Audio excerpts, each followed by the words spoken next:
quite strange, my dear viewers, that you clicked on this video.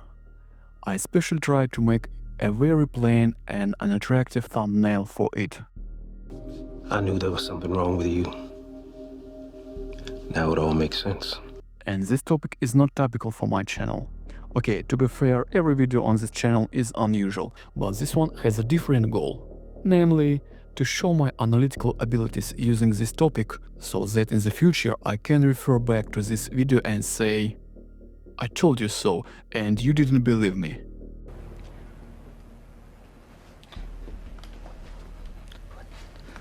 What the fuck is going on here? So, let's begin. Negotiations between Ukraine and Russia about ending the war in Abu Dhabi.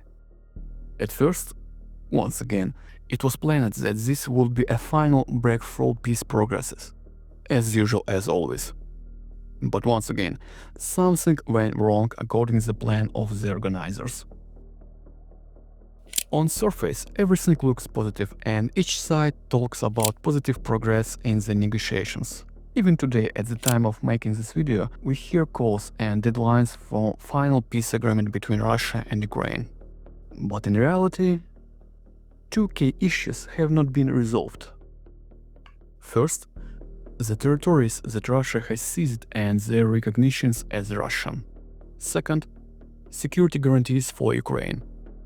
All other issues don't matter, because these two are the key ones for Russia. And my prediction is that the current negotiations will lead to nothing. The deadline that the Trump administration talks about, that peace must be reached within 6 months, will fail. Why? It's simple. Russia wants all of Ukraine, not just a part of it, despite of the absurdity of the situation, where conditions are discussed with the aggressor to give him a comfortable economic and political exit from the war, while the victim of aggression has already made many concessions. These two key points. At first, this would legalize illegal actions under international law. In other words, it would mean this is allowed. Second, it will create conditions for starting a new war in the future.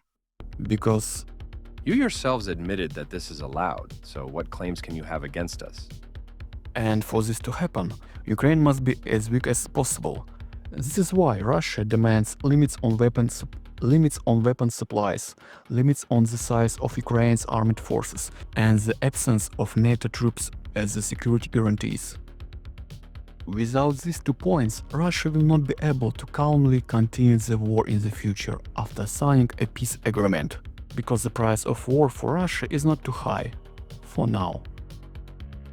If Russia needs to lose 1, 2 or 3 millions of its own citizens in war to achieve its goals, this is acceptable for the Kremlin. 2, 3 or even 5 years of economic decline and people living in poverty.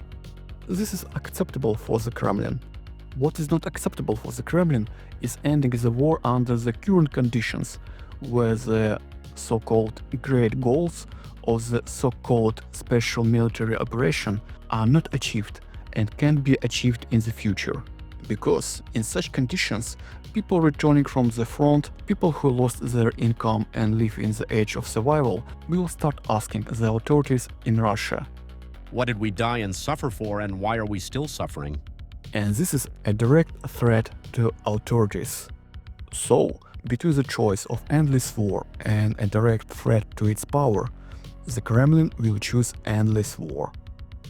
For Ukraine, accepting Russia's demands on these 2 points in the current form of peace agreements means signing a death sentence for the country and the nation in the future, where Russia, having learned from its military mistakes, rebuilt its military strength and prepared its economy, will attack Ukraine again.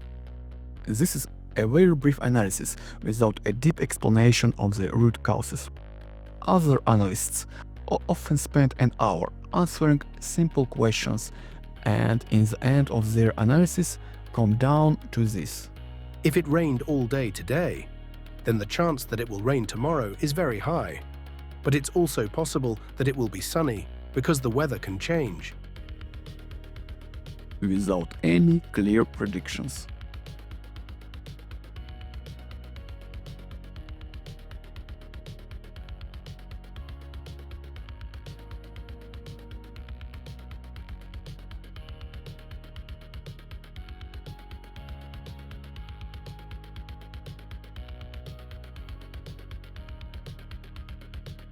So this is all for me.